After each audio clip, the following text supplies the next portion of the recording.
Se va, en ese tren de amor.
tradition péruvienne. C'est au début dans les colonialismes, il y a les Espagnols qui s'est débarqués avec leur religion, le catholicisme, et ils ont vu les Incas qui s'adoraient le soleil, le Pachamama, la terre-mère, et ils disaient: oh, mais vous êtes des diables, vous adorez le mal. Et nous, on est la vérité, nous, on a un ange. Donc c'est pour ça que les gens s'intéressent à cette danse et ils ont dit: ben, on va faire la confrontation du bien et du mal.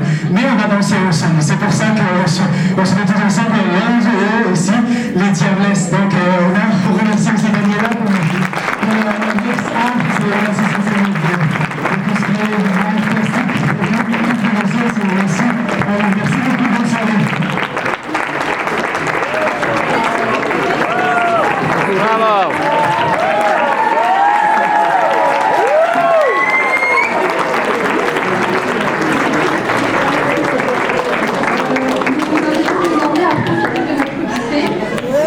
Je voulais juste vous indiquer aussi que sur la table centrale juste derrière vous se trouve un petit atelier pour dessiner sur des affiches, voilà, donc soit dessiner ou écrire un petit mot.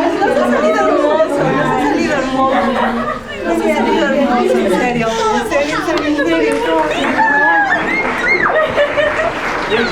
serio.